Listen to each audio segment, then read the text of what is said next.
So welcome everybody to Art Education in Critical Times, FSU's proactive webinar series of teachers teaching teachers. My name's Jeff Broome. I am the director of the doctoral program in art education at Florida State University.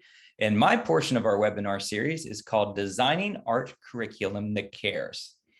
And I'll say a few things here, just in introductory fashion. It's interesting doing webinars like this. You know, it has a different feel than a conference, and there's pros and cons to that. But one interesting thing about doing a webinar in this fashion is I can see who's signed up ahead of time. You know, sometimes at a conference, you never know who's going to show up.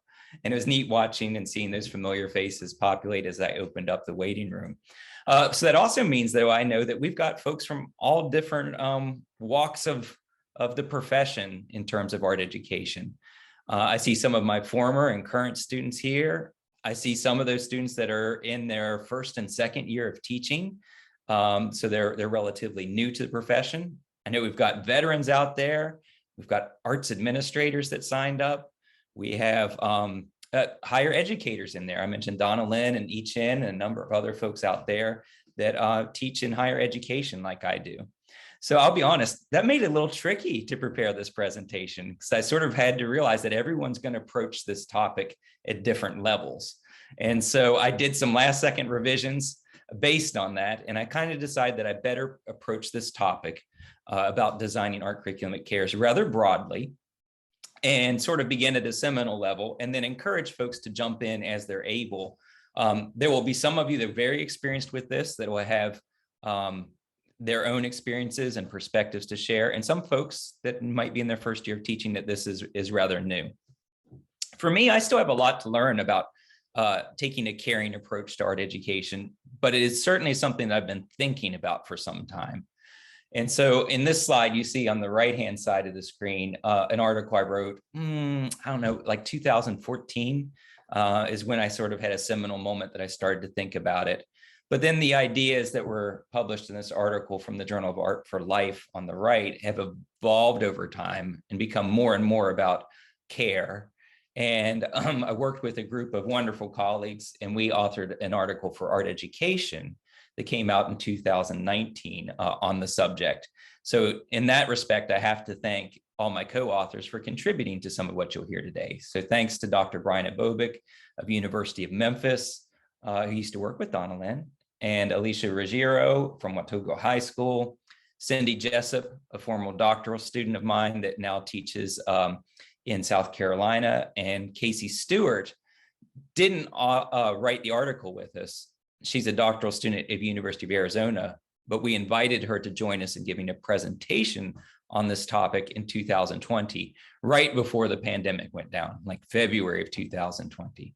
And so, so I want to thank all those people and acknowledge their contributions to today's presentation. So having acknowledged that and having sort of said I'm going to approach this broadly to meet everyone's needs, let's sort of talk about why talking about art curriculum that cares is important in the first place. Well, for me, it's just become readily apparent over the last 6-7 years or so, just by sort of the state of society and sort of everything that we've witnessed happen over the last 6 years or so. And sort of this constant bombardment of these frequent media reports of violence, sometimes in schools, sometimes outside of schools, of bullying, of these public outbursts of vitriol, often on social media and now face-to-face all the time. And for me, in the beginning, a seminal moment getting introduced to this topic was this past personal event that involved my daughter. And I'll touch on that briefly in a moment. But all of these events, you know, going back to Charlottesville, you know, more recently to January 6th, to all of the shootings. And I happened to pull the Pulse nightclub shooting because that was here in my home state of Florida. You know, to issues related to families being separated at the border, and of course, the Black Lives Matter movement. You know, all these issues have given me cause to reconsider curricular approaches to art education.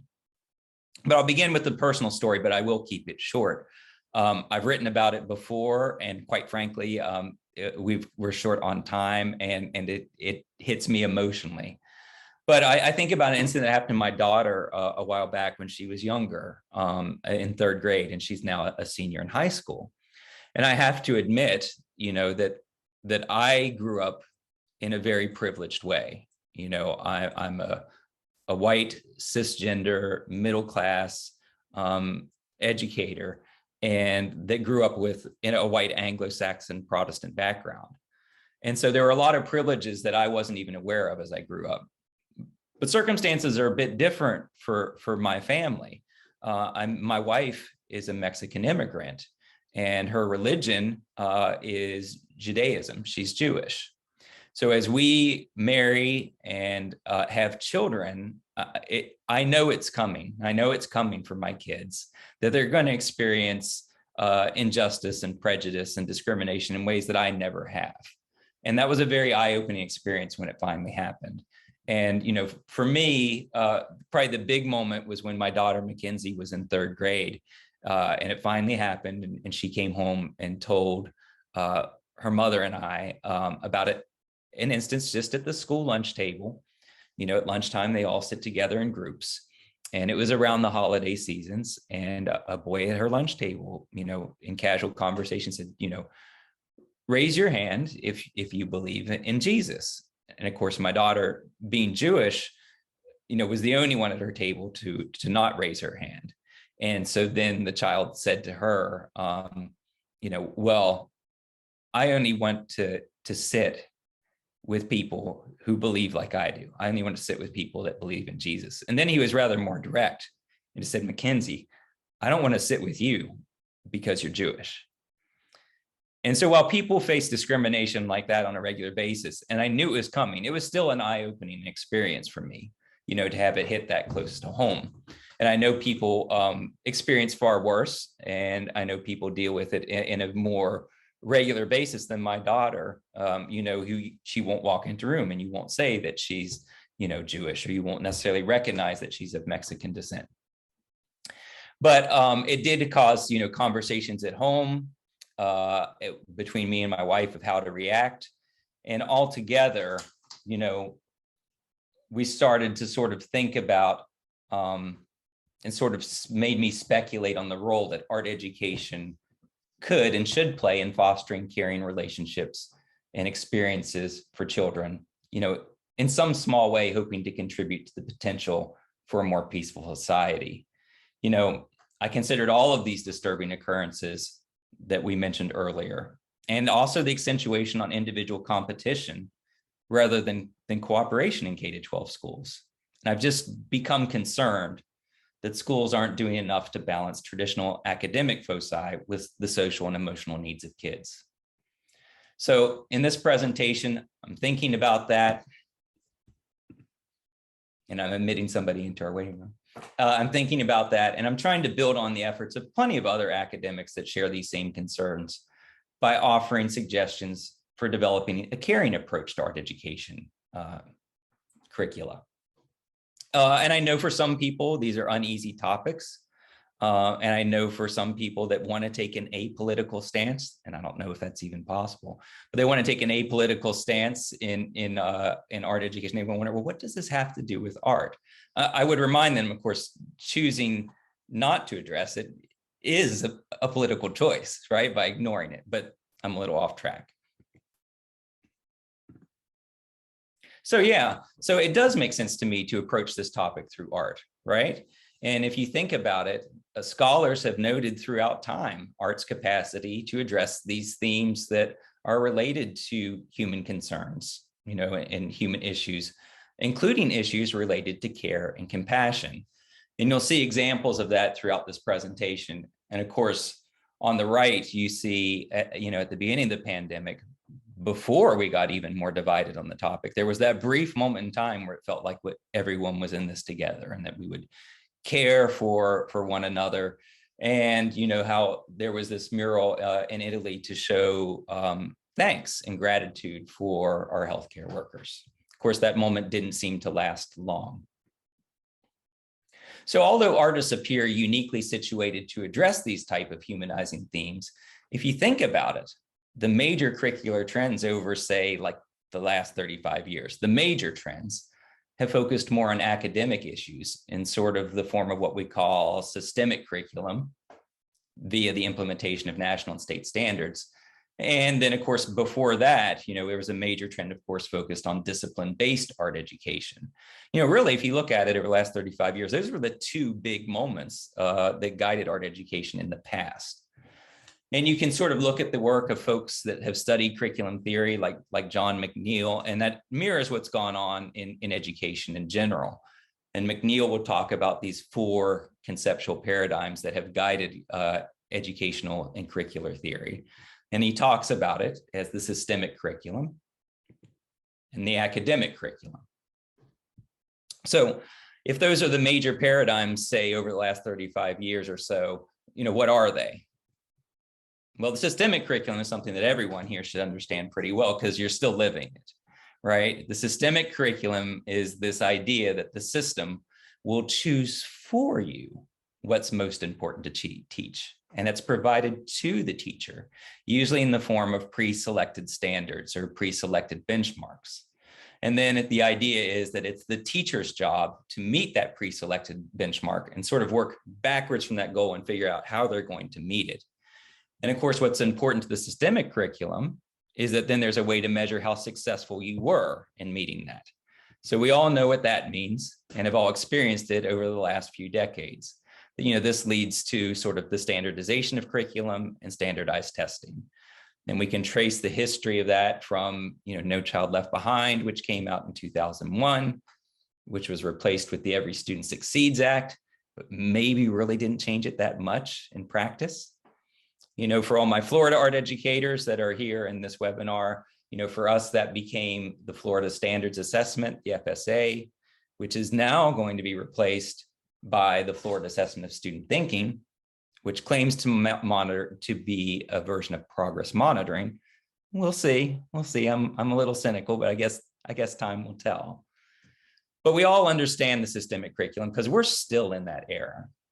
Of course, though, the systemic curriculum has been criticized for its overemphasis on individual student competition versus collaboration, its lack of attention to creativity, problem solving, and higher order thinking, and also for the disadvantages presented to diverse learners in a system that is so strictly standardized. So, we're still in the midst of that era. And of course, along with that came the academic curriculum, as McNeil would call it. And that's curricula guided by academic frameworks focused on presenting and organized content in ways that feature these sort of established methods and questions that professionals in the field might use that are central to specific subject areas and academic disciplines. This approach involves introducing methods of inquiry that resemble those used by professionals working in the subject area under investigation. And of course, this plays out in art education as discipline-based art education, as DBAE, where you're approaching the subject of art education as professionals in the discipline would. There's professionals in the discipline that are art historians, that are art makers, aestheticians, and art critics. And of course, as we know, DBAE sort of rules art education throughout the 80s and 90s and is still out there kicking around. But we have seen a paradigm shift in the 21st century where DBA has fallen out of favor for many for its lack of attention to culturally relevant pedagogy, to visual culture, and for sure for its over-reliance on Western views of art historical superiority. So, it really rules throughout the 80s and 90s with all that supporting that came from the Getty and the Annenberg. But now we've seen that shift and things change a little bit. But by and large, because of the funding that had it with it, that was a ruling paradigm. So it's interesting then to think that although art has this capacity to address human themes, what's been going on in education was guided more by systemic foci, and with academic foci. But in light of these increasingly frequent reports of violent physical and verbal attacks on fellow human beings throughout the world, there are those of us, many art educators that believe it's particularly important and timely for the field to begin to turn its attention to themes and dispositions related to care, including issues related to compassion, empathy, and fairness. Now, for those of us interested in that topic, many of those educators interested in it were inspired initially by the ideas of Nell Noddings and her ideas of cultivating an ethic of care in the classroom. So for Nell Noddings, the focus of schooling took this definitive turn away toward the teaching of basic academic skills and away from moral aims during the latter half of the 20th century. So in reaction, Noddings called for a revitalization of moral education, but through new alternative approaches that focus on relational ethics. So her approach wasn't based on like, you should do this because of religious purposes or because of a moral obligation. For her, it was based on fostering a natural sense of caring that can be experienced in our interrelations and interactions with one another. Now, I'm beginning with Noddings here because it's sort of a seminal work. But you know, this second edition of the Challenge to Care in Schools comes out in 2005. Many other scholars have built upon her work. Many scholars have critiqued her work. But I think for this audience, it's a nice seminal place to begin. It's easy to understand, and it's also a good stepping stone to those other scholars, and also readily applies itself to school settings.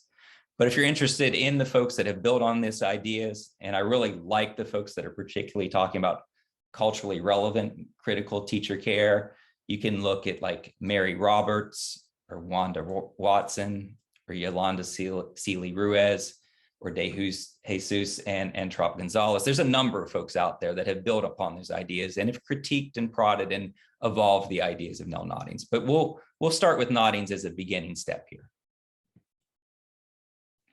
So in this presentation, I'm going to pick at some of Noddings' initial ideas and her approaches for supporting social and emotional learning. And in particular, in her ideas of how we can return to a relational ethics in schools. I'm going to look at these three ideas in particular. The provision in our classroom for opportunities for true dialogue. The consistent modeling of caring behaviors from teachers during their daily interactions. And the promotion of collaborative work that allows students to share responsibility, opinions, and caring for one another. So, you know, if you're looking for some practical, concrete things that you can implement in your classroom, these are some decent starting points that come directly from Nell Noddings' work.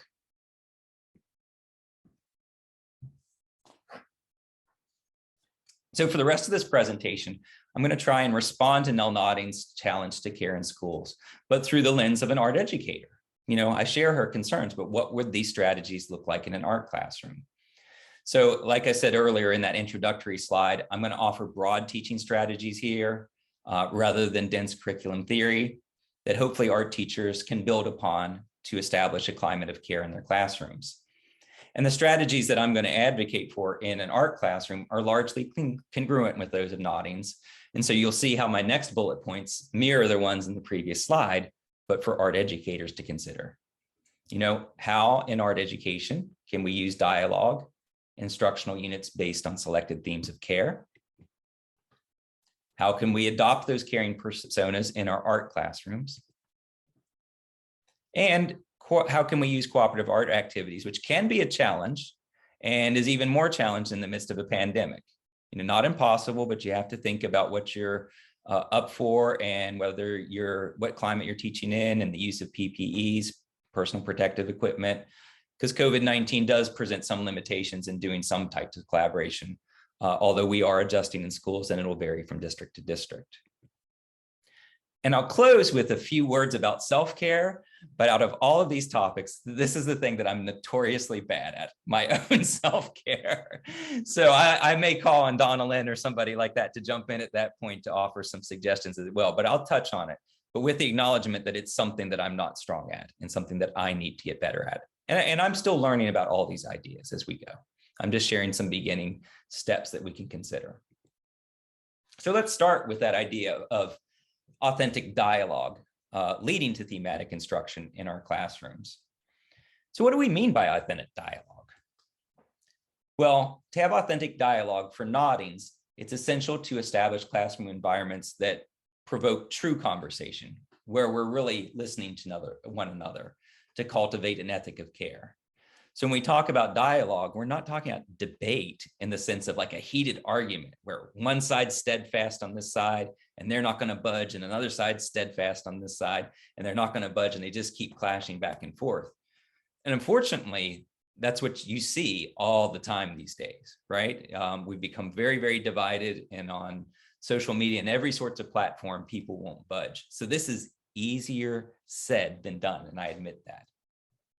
But what we're really aiming for is not that argumentative battle, but one that fosters conversations where you authentically listen to one another's views, and you're open to alternative viewpoints and discussing it in a civil way.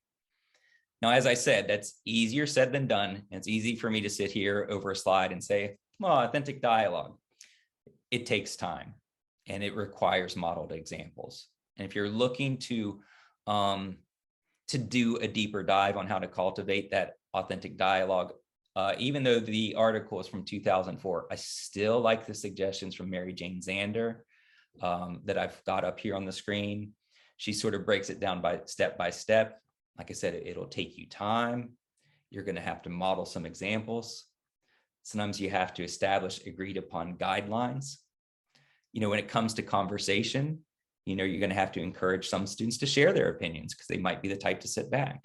And you want to consider the needs of English language learners. So it's not easy. And you're aiming to establish a non-judgmental environment. It's also difficult sometimes for the teacher, because that means that you have to take this sort of non-hierarchical stance as well, in which you're facilitating conversations more than imposing your own viewpoint as universally correct. Now, I'm not saying you can't share your viewpoint, but you have to approach it as the students are, that you're sharing your opinion and you're joining in the conversation. And I think there are limits to that too. Obviously, I think, if somebody out and out engages in hate speech, that would be in the guidelines you'd establish in the first place. So I admit, easier said than done, and I encourage you to look at this resource and others like it in establishing true dialogue. But I think one way that you can get at that authentic dialogue is through thematic instruction. I think that's a nice first step. I believe that a thematic approach to art instruction can provide particularly rich opportunities for promoting dialogue. And Nell Noddings believes that. In her work, she talks about how art on carefully selected topics can stimulate critical thinking and discussion. And this was echoed by Candace Jessie Stout back in 1999, who suggested in her work that encounters with artwork can lead students in a world of ongoing dialogue that can move them from their narrow self-interests and absorption into their selves to an unfolding curiosity and a growing concern for the world in which we live. So for those reasons, I find myself compelled to advocate for a thematic approach to art instruction, as it seems very appropriate for cultivating dialogue and the type of conversations that we're talking about. Now, of course, the thematic approach is nothing new. It's been around for a long time, but it does involve a switch for some art teachers. It involves, an art curriculum that moves beyond that emphasis on just elements and principles of design or isolated projects where you're just hopping from one project to another. And it centers more on the discussion and creation of artwork that relates to complex human issues, whether that be identity or justice or community or conflict or power. And so I find thematic instruction to be effective in stimulating the types of dialogue that Noddings advocates for. In particular, though, when advocating for thematic instruction, I would urge art teachers that share my concerns to consider the selection of big ideas that revolve around the idea of care. Like, I'd encourage you, if this topic interests you, to look for works of art that talk about compassion, empathy, identity, and the acceptance of otherness, and other topics that may tap into opportunities for social and emotional learning. So if you select artworks like that, humanizing themes then can be introduced as a way to stimulate that dialogue through the exploration of selected individual works of art. And I'm just going to share a few that I've used over time and that others have used as well. as a way to just as a jumping off point to think about works of art that could be used for these thematic discussions. And this one is Judy Chicago's Rainbow Shabbat.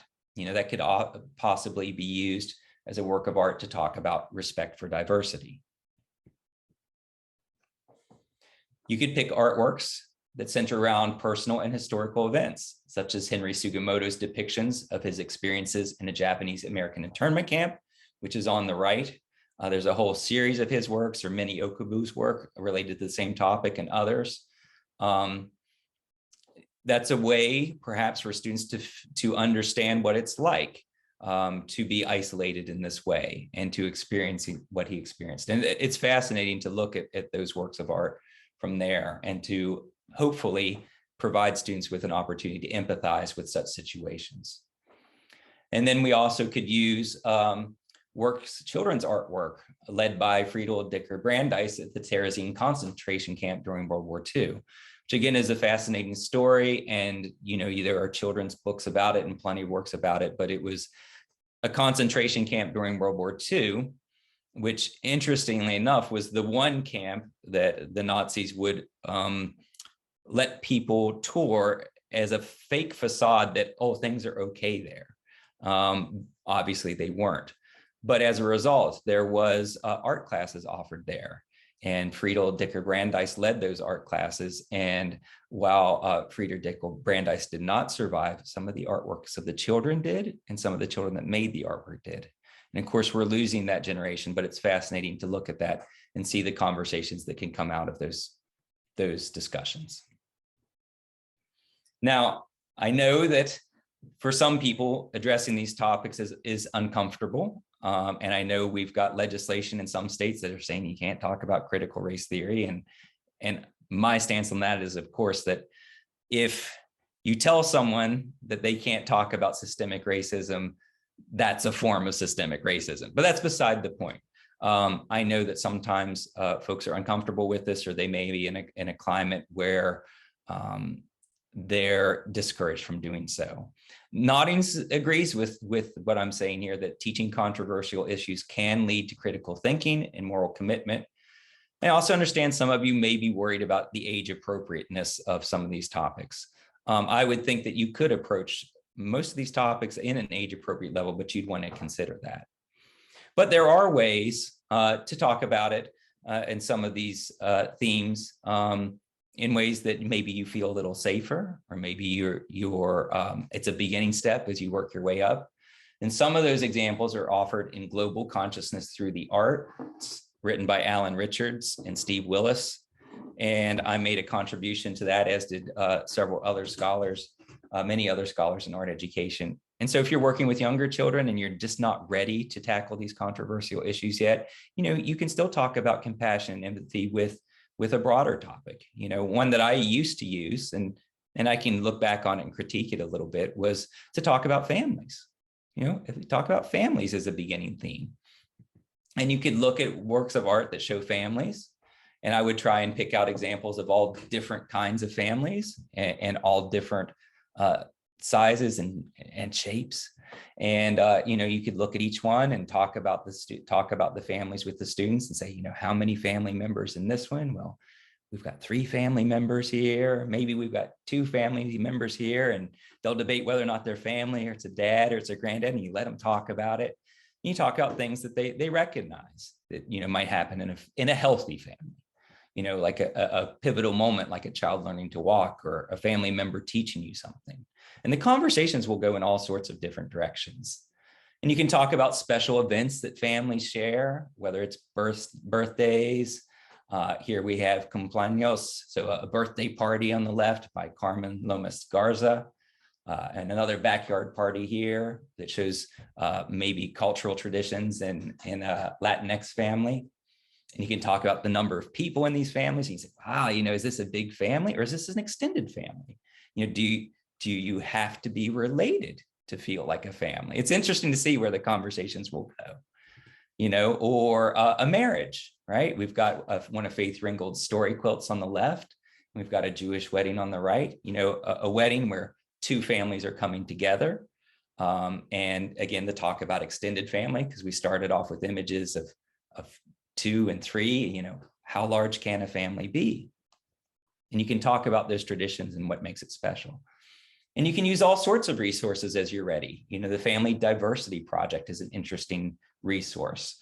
And it's a nonprofit organization that will bring images and like a virtual version, or they can ship you the artwork about, diversity in families, adoptive and foster families, divorced and step families, single parent households, multiracial families, families living with disabilities, LGBTQ plus parented families, interfaith, multiracial, intergenerational, all these examples here. Or Gillian Waring's A Real Birmingham Family can be a catalyst for conversation too about what a family can look like.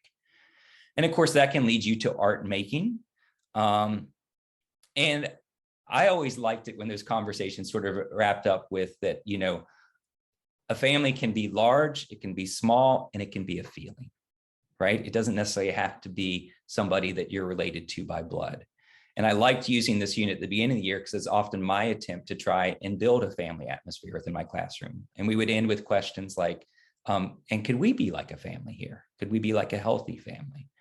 And of course, you'll have some students that don't have healthy families at home, and you'll have to consider that in your conversation, or you will have adopted families. And that's why I like bringing in the family diversity projects. And, it's just an opportunity to talk about it and hopefully build a feeling of family within your classroom, no matter what the circumstances might be at home. And you can have artworks that they make at it. And even during social distancing, it doesn't have to be complicated.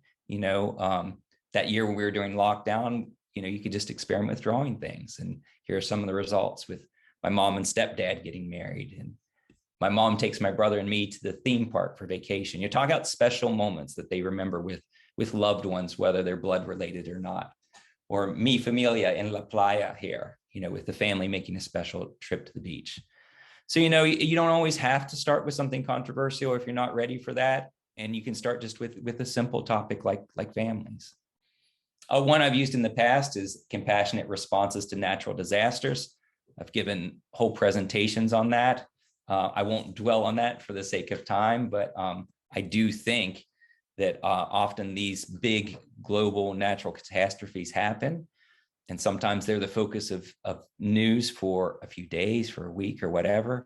But we forget that these are real events that happen to real people and how quickly the news cycle moves on from it.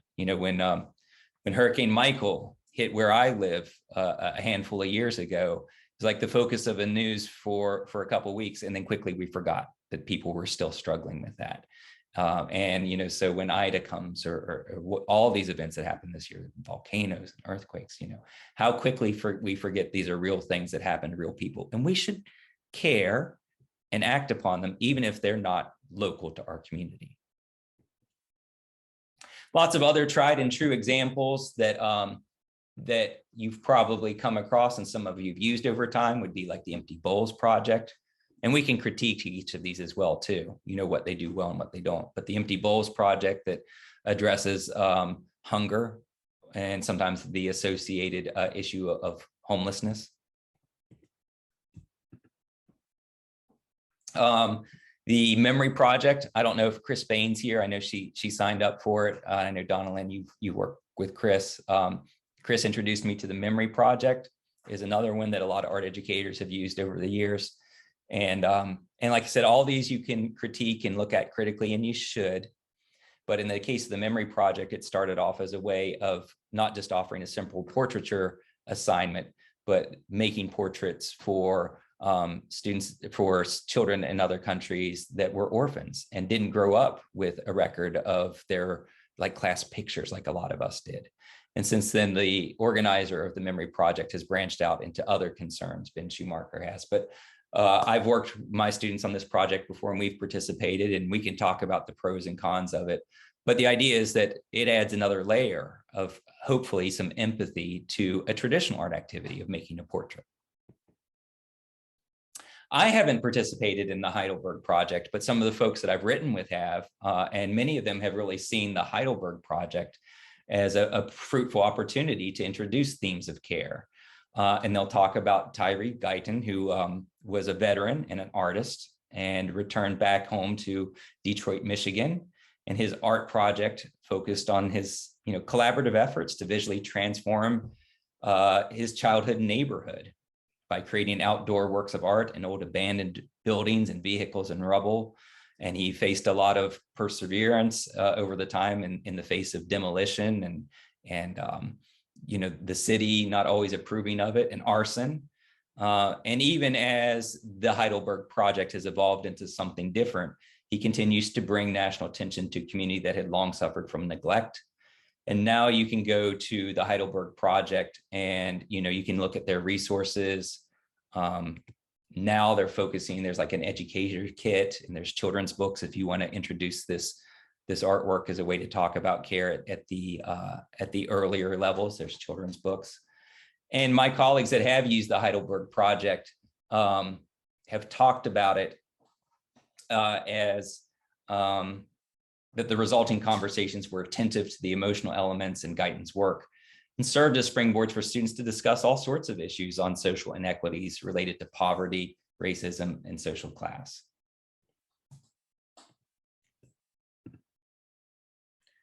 I've got my eye on the time, so I'm going to go a little bit quicker here through the next two elements because I do want to leave some time for people to chime in and also for questions. So I'm going to go a little bit quicker here. I've got my eye on the time because there were two elements left from Nodding's suggestions anyway that I wanted to briefly touch on. And one was about the caring role of the teacher. If we can adopt these caring personas. Caring teachers, are described as those who adopt a warm and caring presence. They facilitate experiences where students are encouraged to explore their own interests and ideas and imaginatively present challenging learning situations with more than one answer. And of course, what's lovely is that the arts do that all the time. We don't use closed materials like math where there's only one right answer. So I find some aspects of adopting this caring role to really fit well and be congruent with what we do in art education. So some of this is about how we approach our students. But a caring approach can also be about facilitating thematic instruction again, that involves encouraging students to respond to our themes in an open-ended fashion. That's one way to show that care, by allowing variability and the representation of diverse opinions and approaches. Where you're setting up these situations where students can explore their interests rather than we hang up the artwork at the end and they all kind of look the same. And whenever I would do that, I'm like, oh, I kind of made a misstep there. So at times your students can help you pick the themes for the year. That's a possibility, depending on the numbers you teach. It's something that you could really consider, helping them pick out the themes related to care for the year. And in certain contexts, you can have students select the media best suited for responding to given topics. If it's a thematic approach, often they could use a variety of media to address that theme. And so similar learner-directed strategies have been suggested as effective ways to encourage these studio habits of mind and creative thinking in children. So I'm talking about choice, I'm talking about open-endedness. I know a lot of people like tab or choice-based things. I lean a little bit towards studio thinking approaches, which involves developing craft, teaching students to engage and persist, to envision, express, observe, reflect, stretch and explore, and understand the art community, but still with that open-ended way that an artist would in their studio, that that they have choices to make and decisions to make about how to address those themes. So I do like studio thinking as a resource, and that's something that some of you all can consider too. Student journals is, I think, an excellent way to show that you care. The use of student journals, where students are including written or visual responses to teacher-directed prompts, can provide students with another venue for comfortably expressing their thoughts, especially for those that are a little more shy about expressing them. And also, of course, they can use the journals to research and plan and discuss their opinions on engaging classroom themes. I also like to admit what I don't do as well.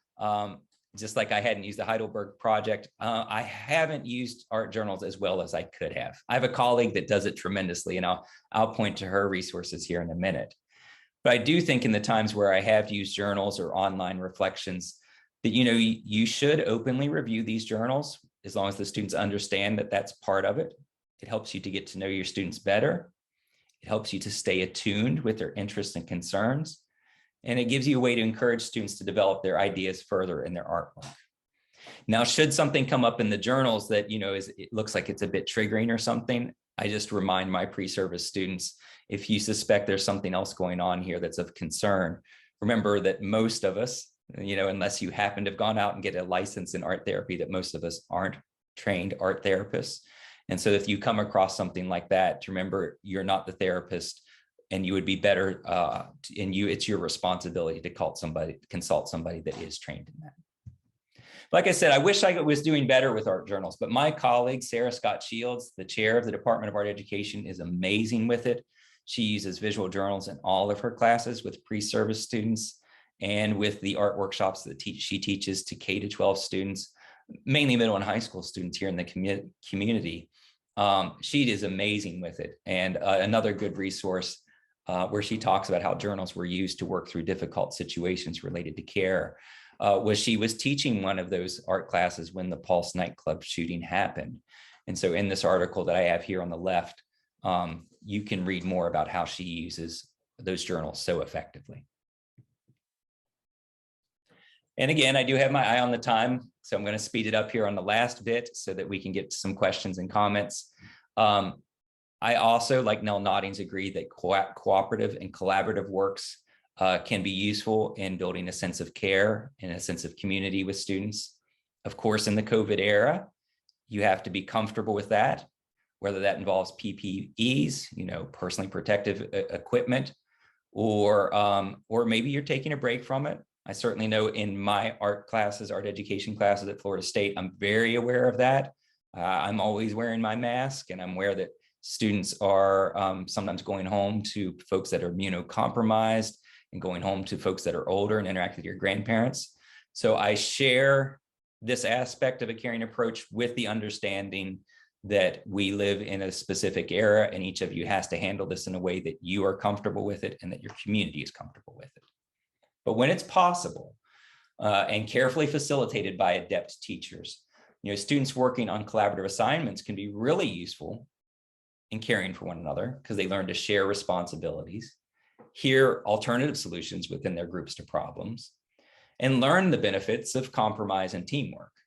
And I do like in this image on the right here that you do see folks doing a cooperative activity with their PPEs, but it all depends on comfort level and community and circumstance. Absolutely. And this is not a new idea either, right?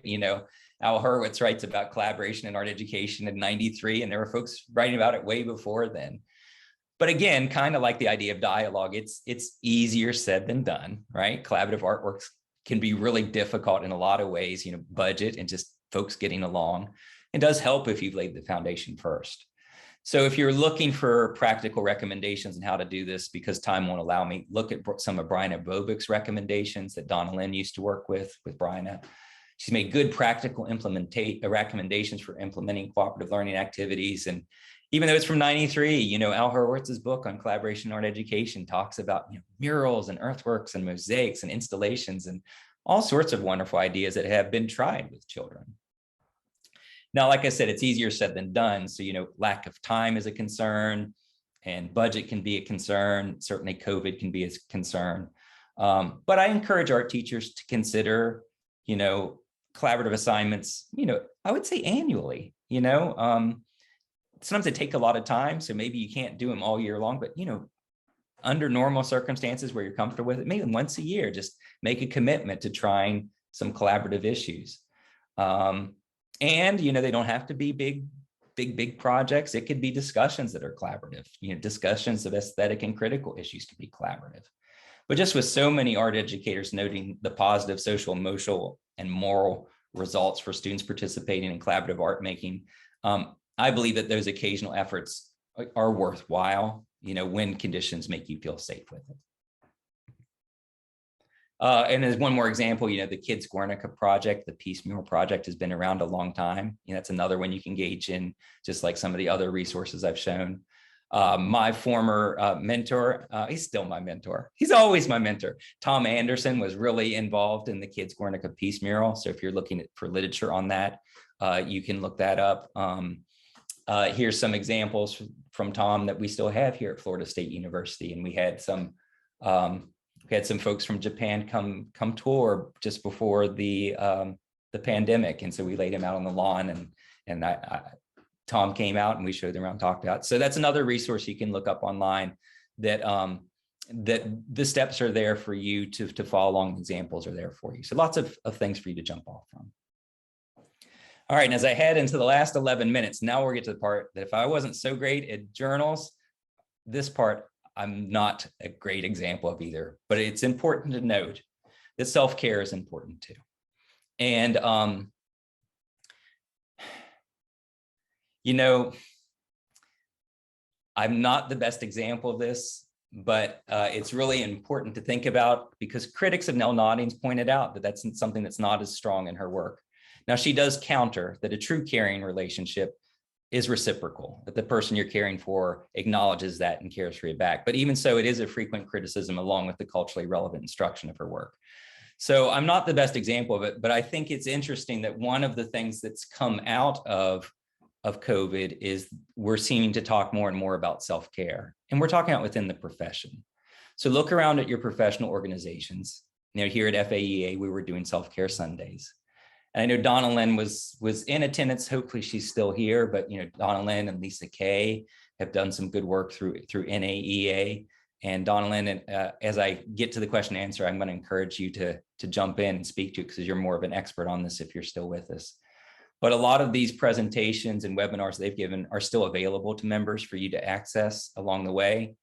And not just Donna Lynn and Lisa, but there's other webinars that NAEA has given related to social emotional learning. I don't know Melissa like I know Donna Lynn and Lisa, but some of you may have attended. My colleague, Renee Sandell, and I have been writing a lot. We've got a book coming out this year. She does workshops called Visual Fitness for All workshops. So you can go to her website and look at some of those resources where she's tackling some issues, not just related to self-care, but also related to care, you know, empathy, resilience, endurance.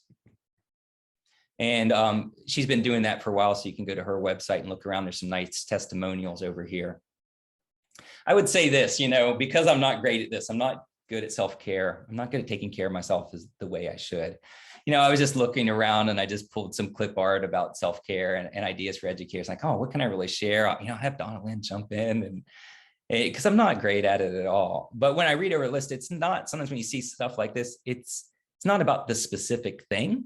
I think sometimes it's about the time. For me, it's about the time, right? So maybe a big answer here is that self-care is whatever recharges your physical, mental, and spiritual battery, you know, whatever that may be, to make time for it. And that's what I struggle with, but maybe that's a big piece of the puzzle. But I'll let Donna Lynn hopefully jump in here in just a moment as I wrap things up with my personal reflections and conclusions. We're going to be on time. We're going to have a couple minutes left to talk about this.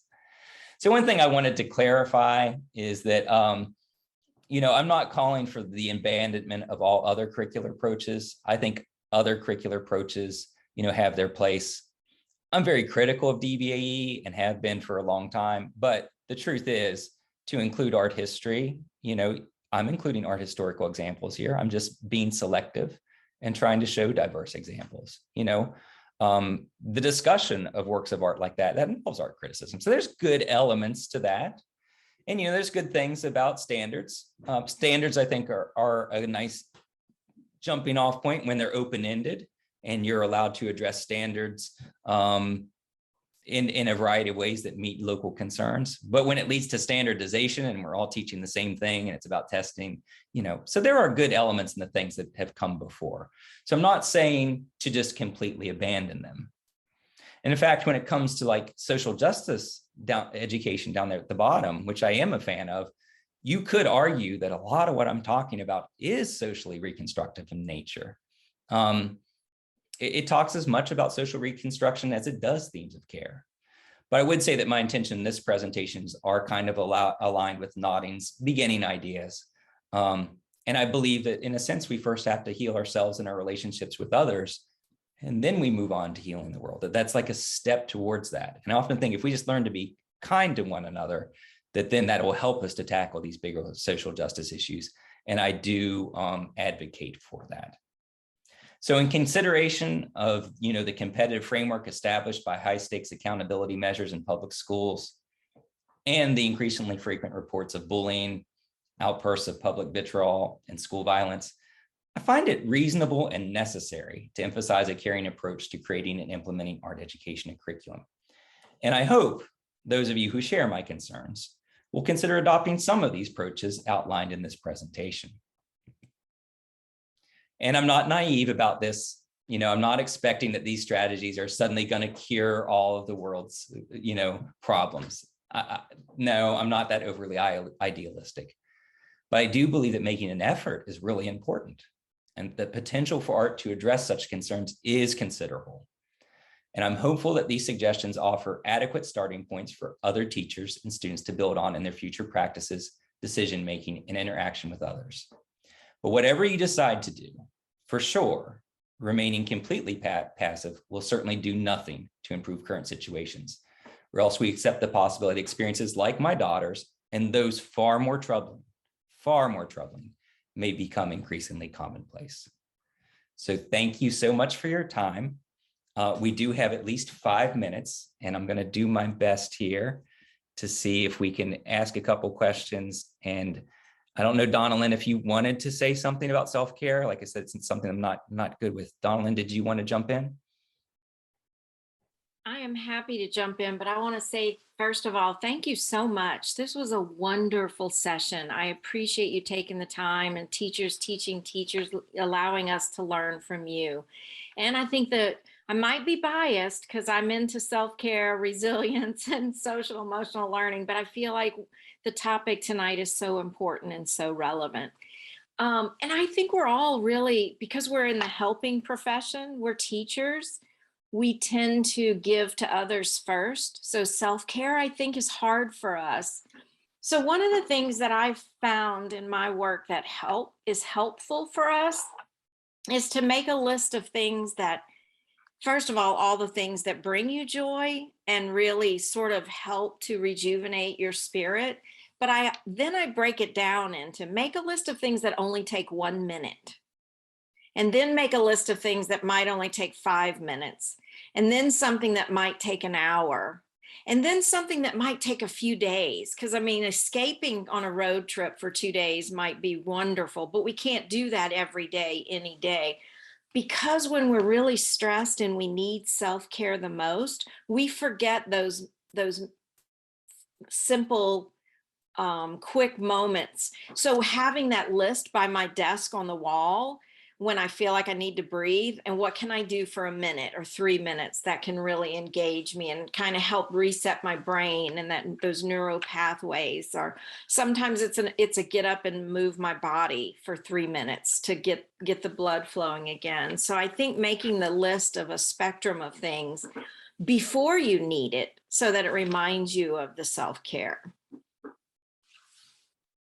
What a great suggestion, because I love that bit about something that's good for a minute, because to be honest, after this presentation, I'm going to need that. I'm going to do something with my kids, right?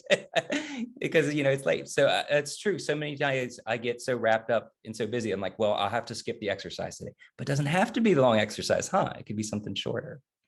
Hey, Donalyn, are they able to access your webcast if they're NAEA members, or was that just a live type thing? Do you know? I'm not sure about the webcast, but there's a webinar that they can probably access through NAEA as well, but it dealt more with trauma and resilience than self-care. Well, definitely take advantage of your memberships and state organizations and see what's out there, because oftentimes you can access that. And Donalyn is an expert on this, and you all can find a way to reach her too. Thank you, Thank Jeff. you, Donalyn. Thank you. Thanks for coming. I know we only have a few moments left, but is there something that somebody wanted to share or ask, or based on your expertise and other resources you wanted to share? Yeah, I see somebody's hand up. It looks like I'm going to unmute you.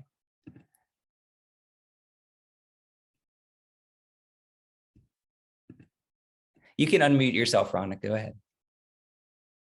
Yeah, you can. I think you can click the button. Okay. Hi, everyone. I'm from Canada. I'm not exactly sure if there are other people from Canada as well. So I'm based in Canada, Montreal. I'm a PhD candidate in art education from Concordia University. I'm heading towards the end of my degree right now, and I do work on art education as social and cultural interventions against gender-based violence and sexual harassment in educational settings. So I started my career as community education, and I can relate most of my work to your presentation, Jeff. So thank you so much. You brought a lot of issues that are critical, very critical to art educators and teachers in general. What I want to highlight here is something around authenticity and our realization as teachers and educators of our authentic selves and core beliefs and self-reflection and self-reflexivity of what we teach and how we teach it, that actually unfolds our authenticity and true self. So I like to highlight the fact that if we regarded ourselves as agents of social change, if we believe that social change can occur in a classroom and then start to grow gradually throughout the community, micro community, and then through the macro community, then we can do something in that sense.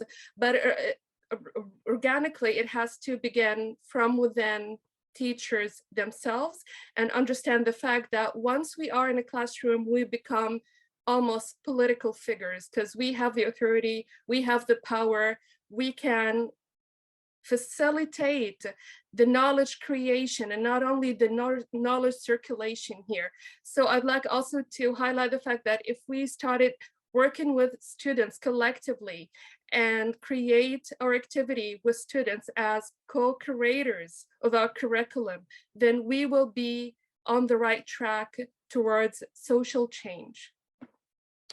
That's all. Thank you. That was really well said and connects well to a lot of things we said, including student choice, co-creation. And I sort of hinted around it. I kind of danced it around it. But, you know, if you're deciding to be apolitical, that's a political choice, you know, so really well said. And do you say it Raina or? It's Rania. Rania. Thank you, Rania. And I hope everything's going up well with my friends up there, Concordia. So if you have Juan Carlos Castro as a teacher or something, say hi. Thank you. All right. Any other thoughts and comments as we head toward the 8 o'clock hour? Well, I can't thank you too much. Ichen, do you have something to say?